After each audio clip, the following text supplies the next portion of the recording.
బియ్యం బండికి బ్రేకు. ఇగో బియ్యం బండికి కూడా జగన్మోహన్ రెడ్డి పెట్టిన బియ్యం బండి ఇంటింటికి వెళ్ళి ఇచ్చేది, దీన్ని తీసేసిండు. వాళ్ళ ఊర్లోనే రిజిస్ట్రేషన్ చేసుకునే అవకాశం ఉన్న రిజిస్ట్రేషన్ రద్దు చేసిండు.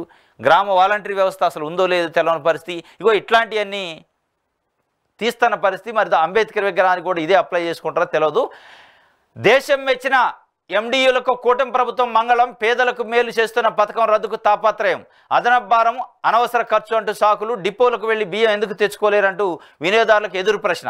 రోజువారీ పనులు వదులుకొని చౌక బియ్యం కోసం దశాబ్దాల పాటు పేదల పాటలు మళ్లీ కూలీ మానుకొని డిపోలకు వెళ్లి బారులు తీరాల్సిన అఘాయిత్యం కల్పిస్తున్న సర్కారు.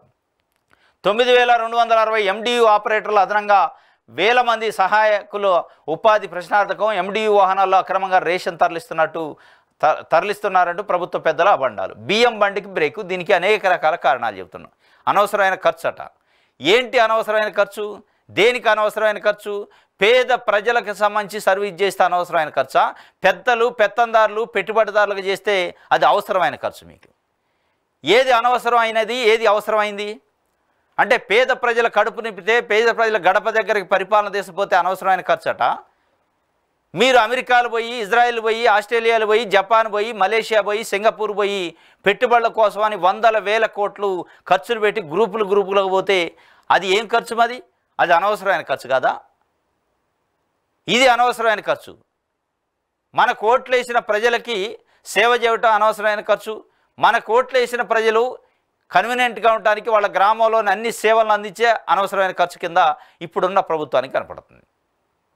కానీ వీళ్ళు పెట్టే లగ్జరీ ఖర్చులు, వీళ్ళు పెట్టే రకరకాల ఖర్చులు, పనికిరాని ఖర్చులు, ప్రజలకు ఉపయోగం లేని ఖర్చులు, అవి అవసరమైన ఖర్చులట. దాన్ని చూపిస్తూ అనవసరమైన ఖర్చు అని బ్రేక్ వేశారట. ఇది వాస్తవంగా బియ్యం అక్రమ తరలింపులు కూడా దీనివల్ల నిరోధించబడ్డాయి. ఇంటింటికి బండి తీసిపోయి అక్కడనే కాటా పెట్టి ఎక్కడ కూడా ఒక ఇత్తు తగ్గకుండా ఇచ్చే కార్యక్రమం వల్ల దీంట్లో అక్రమ బియ్యం రవాణా కూడా తగ్గింది. ఎందుకంటే ఇంటింటికి పోతారు కాబట్టి వాళ్ళకి పని ఉన్నా లేకపోయినా ఇక షాపుకు పోయి తెచ్చుకునే పరిస్థితి కాబట్టి కొంతమంది మిస్ అవుతారు. ఏది అక్కడికే పోయి తెచ్చుకోవాలండి. ఇంటికే వస్తుంది కాబట్టి మిస్ అయ్యే అవకాశం ఉండదు. 100 కార్డులు ఉంటే 100కు 100 మంది 100% బియ్యం కన్జ్యూమ్ అయింది. దాంట్లో ఎక్కడ కూడా మిస్యూజ్ కాదు. ఇప్పుడు మీరు పెట్టే సిస్టమ్ మళ్ళా రేషన్ దుకాణాలకి, రేషన్ షాపులకి వెళ్ళి తెచ్చుకోవాలంటే వాళ్ళు పనులు ఉండో, పనికి పోయో, టైంకి రాకనో, రకరకాల పద్ధతిలో తెచ్చుకోలేని పరిస్థితిలో ఉంటే వాళ్ళు డేట్ ఒకటి చెబుతారు, ఆ డేట్లో పోతే ఇస్తారు, లేదంటే ఇక ఈ గైబే వాటిని తరలించే కార్యక్రమం ఉంటుంది.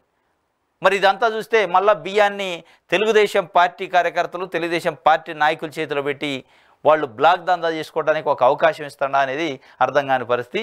ఇది ఒక వార్త.